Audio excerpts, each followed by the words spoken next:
Welcome to Mr. Investor Real Estate Dojo. Today's topic, today's lesson, today's session is all about strategies to monetize subject to deals. Okay, we talked a lot about subject to. Now I'm going to teach you how to monetize, how to bring it all in, put the money into your pocket. I'm going to explain to you two ways how to monetize a subject to, okay?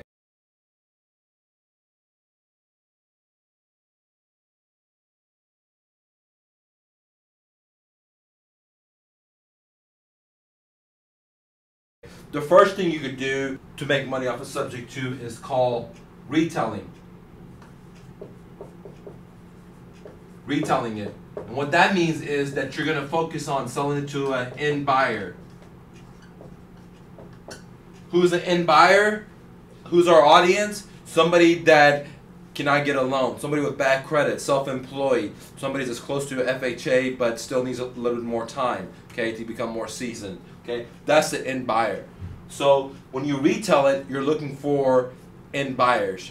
And two ways to structure a deal with these end buyers is one is assignment of contract.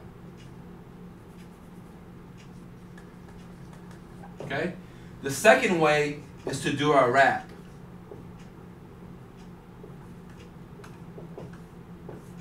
And I'm going to explain both of these to you, okay? And how to close these deals. But just remember, for right now, the first way to monetize on a subject to is by retailing it to an end buyer, somebody that doesn't have great credit or cannot get a loan, okay? But they want to own a property, they have the down payment, they could afford the monthly payments, but they just can't get a loan right now, okay? And the way you're going to structure the deal is two ways to a retail buyer. Is one, through assignment of contracts, and two, a wrap. You're going to choose one or the other, okay? Depends on the property, depends on the situation, depends on the motivation of the seller, depends on the loan, the interest rate, the fair market rent values. So there's a lot of different things involved in it before you know which is your exit strategy. But the way you structure the deal with retailing, there's only two ways. You could do assignments of contract, or you could do a wrap.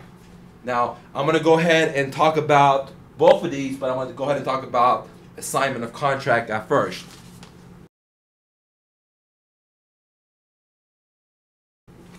Now, we've talked about what an assignment is before, but I'm going to go ahead and talk to you a little bit more about it, okay? An assignment of a contract is basically you negotiate the deal with the seller, you put it under contract, and you sell your positioning to buy this deal to a new buyer, okay? That's it. You just sell your positioning. You have a vested interest in the property because of the contract, and you just sell the contract for a fee, okay? Now, the good thing, one of the main reasons I like assignments is that there's less liability for you as the investor because you don't get to own the property. Okay, what I mean by that is your name or your company name does not come in the chain of command. Okay, the chain of title. What that means is that you don't get the deed in your name. You're just assigning the contract. The new buyer is going to the closing with the seller, and you don't never show up at closing, okay? So you never get the deed. The new buyer gets the deed, okay? And that is a good thing because it decreases your liability. When you assign a contract, there's two ways to basically close the deal. One is assignment, just straight up assigning the contract. The other way is to do a double closing. All right. Now, a lot of people understand the assignment of contract as AKA mortgage assignment, and that's exactly the same exact thing. You're just assigning the mortgage to the next buyer, okay? So assigning of contract for a subject to is the same thing as a mortgage assignment, okay? So you're assigning to the new buyer. So you could do that two ways. You could do assignment of contract, or you could do a double closing. And basically an assignment of contract, the new buyer gives you some money, it's called the assignment fee, And usually it's the down payment, 10 grand, 20 grand, 5 grand, whatever it is that you're asking for, and that money goes into your pocket, or the assignment fee for assigning the contract, okay? The advantage of an assignment is that we already talked about in other videos, but I'll go ahead and quickly explain it, is that there's low closing costs, okay? The bad news is that not that many civilian buyers or retail buyers understand all this assignment stuff, and they're more hesitant to give you 10 grand, okay? All right. Another advantage is you don't have to go to the title company. You know, you get paid for the assigning of the contract, you as the investor moves on. The other way you can structure the deal with assignment of contracts of retail, when you're retailing the property, is to do a double closing. And with this, there's more expenses because there's more escrow fees. But the advantage is that the buyer and the seller are not going to know how much money you've made, okay? So if you think the buyer or seller are anal, or they're picky, or they're going to get jealous because you're making money, then you want to structure the deal in a way that they don't get to see how much money you make, okay? So whenever you retail a property, you're retailing to end buyers, people that don't have great credit.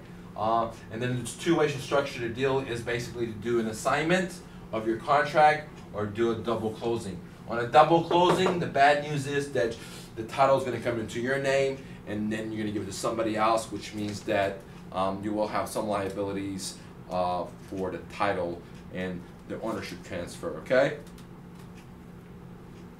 Now, that was the first way to make money with subject to how to monetize. What subject to is to retail it to an end buyer.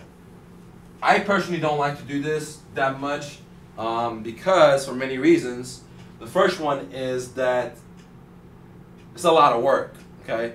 But everything's a lot of work, guys. And if you're willing to do it, you're going to make money. I just prefer not to retail to end buyers because I hate dealing with end buyers, okay? They're not sophisticated. They need me to hold their hands. And, you know, I'm a very, very busy guy. I don't have time for that, okay? Now, if you're not in the same situation as I am, if you don't have 3 companies to run, if you don't have 100 things going on, then yes, go ahead and retail to end buyers. You're going to make the most amount of money. Retail buyers are going to pay you top dollars, okay? They're civilian buyers. This is their dream home. They're willing to give you the most amount of money, and the profit's there. But at the same time, there's more time involved, and I don't care. So I'd rather not waste my time. Okay? But you should, okay? Or you can if this is an exit strategy for you. What I like to do with these subject twos is, personally, I like to buy subject twos and turn them into rental properties. That's what I do. Okay, so the first way to make money with subject to is retailing it. And we talked about how you could retail. You could do assignments of the contract or mortgage assignments, okay? Assignments. The second way was a wrap. Now, a wrap is very cool because now you become the lender and you're able to make money out of no money, out of thin air, okay? Now, the bad thing about a wrap is that you're becoming the middleman, and so you have a lot of responsibilities and liabilities, but on the other hand, that's why you're able to make more money.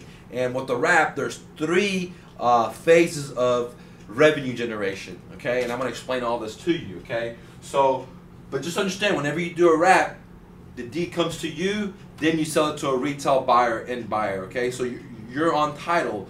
You know, when somebody does a search, they get to see that you had bought that property, okay? But the good news is that there's 3 profit levels when you do a wrap, okay? Now, what is a wrap? A wrap is whenever you buy a house subject to, okay, and then you wrap the existing financing, add some extra interest, a higher purchase price, and you wrap it to a retail buyer that cannot get a loan for a higher price, and you collect on the spread. Okay, from the monthly payments to the asking price to the interest rate. So you're collecting on the spread. And the great thing is that you're not having to deal with being a landlord because you're just carrying the note, okay, the IOU. You're like the bank. And the retail buyer, he or she's going to be responsible for all the maintenance of the property, okay?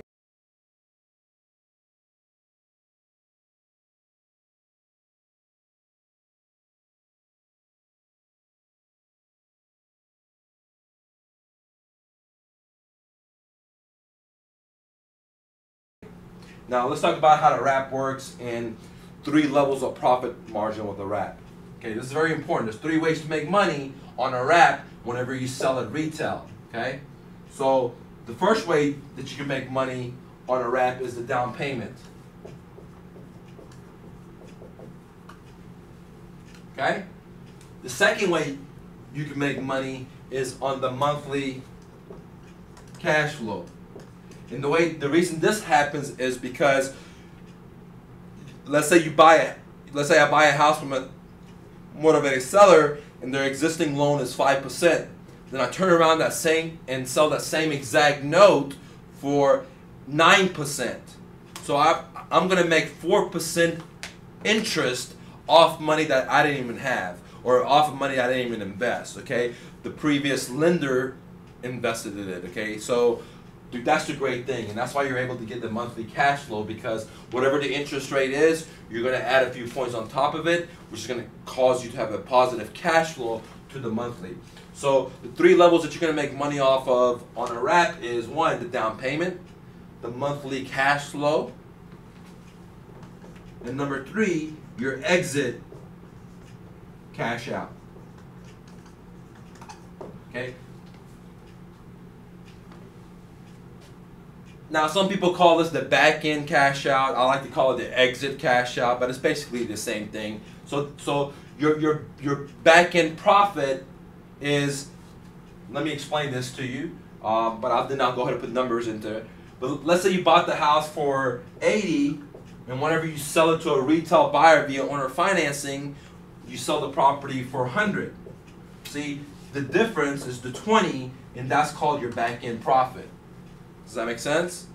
All right, let's go ahead and put some numbers into this and help you understand how does a wrap work. Okay, so we're talking about wraps, and we're talking about strategies to monetize with subject twos and selling to a retail buyer. Okay, so this is for a retail buyer. Okay, we could do assignments or we could do wraps. And now we're talking about wraps, and we're talking about 3 ways to monetize on a wrap, and we're gonna put some numbers into it. Okay, so I meet a seller, and he's a motivated seller, and the house is worth 100. Okay, okay. The seller's debt, or the seller's loan, is 80K. Okay, so I tell Mr. Seller, hey, I'd love to buy your house. I'll buy for what you owe on it. The seller agrees to it. Okay. Now, once I have this house, I start marketing this house. And when I was speaking to the seller, when I told him I'll buy his existing house for $80,000, he told me that his monthly payments on this house was $800 a month. Equals PITI, which is principal, interest, tax, and insurance. So I buy the house for 100K. The house is worth 100K. I buy the house for 80. The seller's monthly mortgage, monthly payments, PITI, is $800 a month. I start advertising this house to a end retail buyer. The same house I sell to an end retail buyer for 120. Remember, I bought it for 80. I'm selling it slightly above market value because the seller does not have good credit, and therefore they're willing to pay a premium for this house. Okay?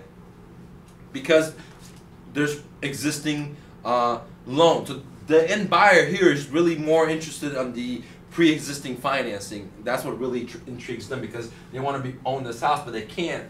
So they're willing to pay a little bit more as long as they get a loan in place already. So in this situation, I create a win-win situation. I sell this house to the end buyer for 120. Okay? Now, there's 3 levels of profit level. Number 1, we talked about, is the down payment. I'm going to ask this end buyer to give me $20,000 down. So the first way I make money is the down payment. In this case, it's 20K. All right? And then when I sell this house to the seller, I tell the seller, hey, the interest rate that I got was X. Your new interest rate is X plus 3. and therefore your monthly payments become $1,200 a month. And as you can see, my monthly payments were $800 a month. And if you subtract the difference, I'm going to have a spread of $400 of positive cash flow a month.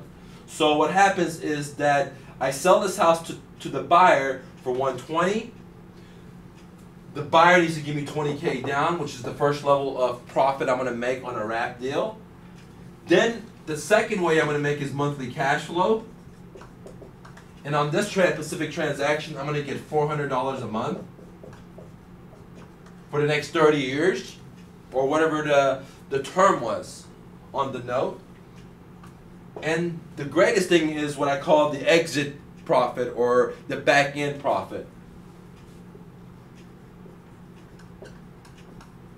And the back end profit is going to be $100,000 minus my original loan, which I promised the seller that I would make his payments for, which is $80. So my end or back end profit is another $20K. Okay. So what happens is in 5 years, 10 years, or whatever, when that buyer gets a new loan from FHA or Bank of America, what have you, or conventional loan, and they cash out my note, I'm going to get $20K at the end of that closing. I've already got $20K up front when I sold the house to the buyer, and then on a monthly basis I got a cash flow from the spread. And that spread came because the seller's mortgage interest, let's say, was 5, and when I wrapped it around and sold it to a retail buyer, I charged that retail buyer 9% or 8%. And the difference is the monthly cash flow, which in this situation was $400, which means I got $400 in my pocket. Okay? So in a nutshell, whenever you do a wrap, you have 3 levels of profit coming in. One is a down payment. The second is the monthly cash flow. And the third is the back end cash or equity. Okay? You get the down payment up front from the buyer. You get the monthly cash flow because of the spread of the interest rate from the underlying note compared to what you wrapped it around, which is going to be at least a couple of points more. And then you get the back end. You bought the house for $80, you sold it for $120, and whenever the buyer cashes you out, the difference between what you sold it for and the balance is yours as the back end equity. And that's why I love wraps, because with the wrap, you're able to use OPM, other people's mortgages, to make a lot of money, to become a lender without your own cash. Just like the banks do. You know, the banks are able to magnify for every dollar deposited into their account, and they're able to lend out 9 times more, sometimes even more, 19 times more that amount. So every dollar they receive, they're able to lend out $9, $10, okay? So that's how they're getting so rich. And with the wrap and a subject to structure, you're able to become a lender and lend money in a sense without even being your own money. You're using OPM, other people's mortgages, okay? Not other people's money, but other people's mortgages to create wealth for you, okay? Which is a very, very ingenious idea, as long as you're willing to go work hard and being honest and do what you say, okay? It's very important that you do what you say. If you made a commitment to the seller that you're gonna make their monthly payments, you gotta do that. You gotta do that, you know. You gotta be a man or a woman of your word, okay? In this business, it's all about your word, your reputation, okay? So now what we talked about is one way to make money from subject twos with retailing it to end buyers. And then there's 2 ways to do that, through assignments or through wraps. When you assign it, it's fast and quick, it's very low risk, but you make little money. When you wrap it, it's a little bit higher risk because you become owner, or you get the deed in your name, but you make more money because you get money as a down payment, you get money as a monthly cash flow, and you get back end money. So if you're looking to build wealth, then you want to wrap it if the situation allows, like if the interest rate is good, if the PITI of the seller is below the fair market value, things of that nature. Okay, so basically the deal is going to determine which strategy we use. Sometimes we have leverage and we can decide which one we want to do. But if you want quick cash assignments, if you want to build monthly cash flow, build wealth, control the asset, okay? You don't have to control the asset just through deed. You can control the asset via note. Whenever you do a wrap, you're still controlling the asset without the plumbing repairs, without renters calling you in the middle of the night, okay? You're just like the banks of America. You know, you don't deal with any of the plumbing. You just collect on the monthly payments. If the buyer defaults, you call your trustee. They put the house on the auction, and you wash and cycle and do it over. You find another end buyer. You get their $10,000–$20,000 down, and you do the same thing over and over and over. Okay, so it's a really good strategy, and this is how you retail a property with subject to.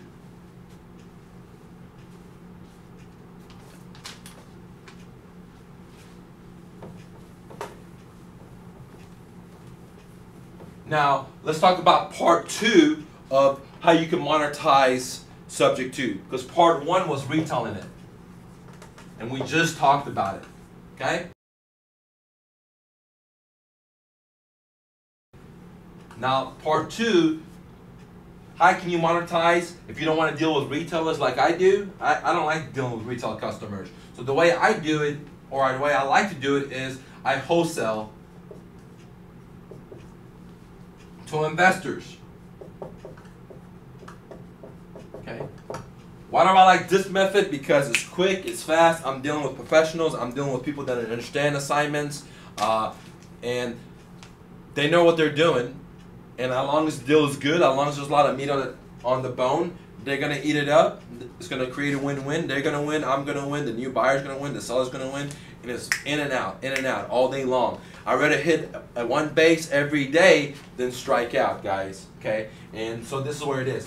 If you retail property, you're gonna make a lot more money, but it's a lot more work. Okay, and I'm not scared of hard work, but I'm just letting you know how the cards fall. Okay, if you wholesale, it's a lot faster to investors, but you get less money. For example, the same deal that we're talking about that I bought for 80 and sold for 120. If I retailed it, I could have got 20K down.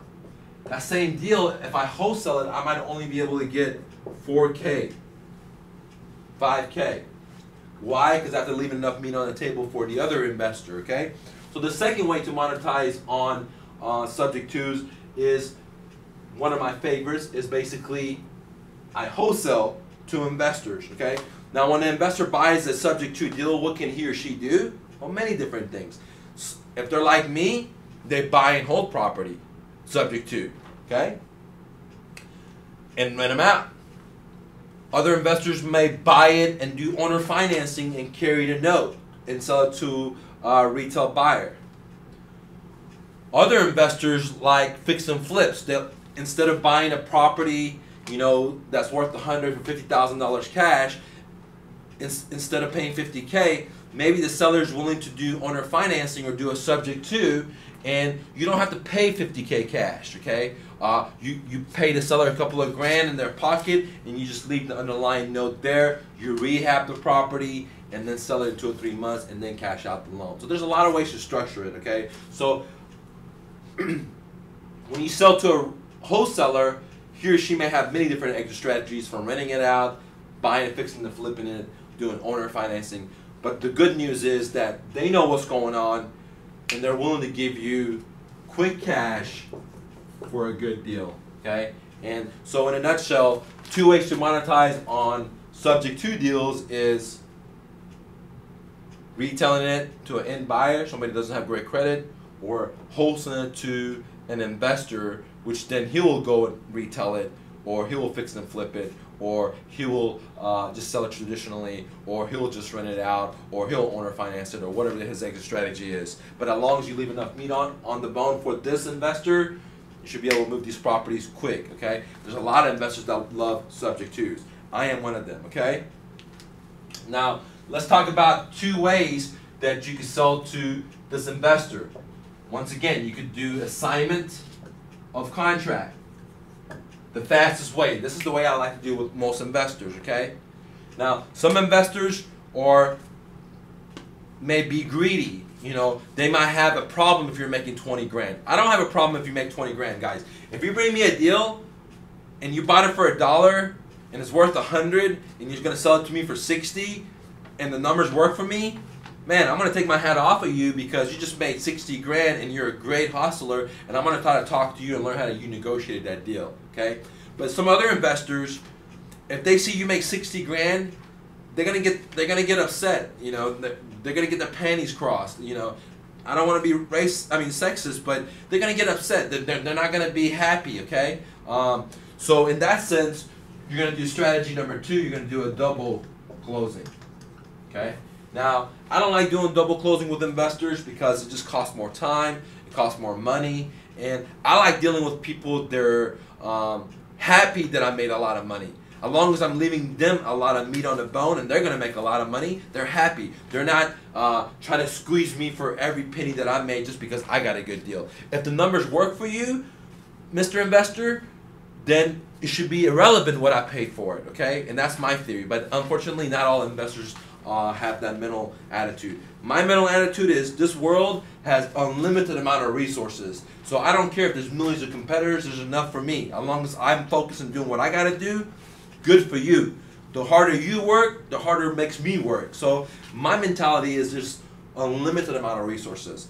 Other investors may have the mentality of there's so little out there and I have to hold it all in. Okay, so it all depends on who you like to deal with. When I do wholesaling, I like to deal with investors that don't care if I just made 20 grand, don't care if I just made 2 grand, don't care if I just made 50 grand. As long as they're happy with the deal, once they see my paycheck, they're still going to be happy. So I like to do assignments. But you might come across investors that are going to be mad at you because you made a lot of money, even though they're going to make a lot of money, so you want to do a double closing. So what am I saying? When you do wholesaling, there's 2 ways to close a deal: assignments and double closing. Alright guys, this is Mike with Mr. Investor with the Real Estate Dojo. Go out there. I've just shown you $1 million strategy to buy properties and make properties and sell properties and become a lender, almost like a lender with no money, with OPM, with other people's mortgages. Okay? Don't just sit there and just watch and watch. Go out there and take actions. Action is the key, guys, in any business, in any hustle, in any mission, in any goal. Action. You got to be Action Jackson, okay, guys? You got to take more action than you study, okay? Because when you take action, you're going to learn. When you just study, you're just going to have more confusion. You're going to have more questions without the answers, and you're going to seek out for more information and get more answers and then get more confused. But when you take action, okay, there's less confusion because you're learning as you're going, and you're connecting the dots and you're making them make sense for you mentally. So be Action Jackson. Go out there, take some action, okay? Stop worrying about making mistakes. Make as many mistakes as possible. More mistakes, the merrier, guys. The more mistakes you make, the closer you're going to be to success, closer you're going to be to your mission. So don't listen to the naysayers. Go out there and make it happen for yourself. This is America, guys. This is Mike with Mr. Investor. See you on the next lesson.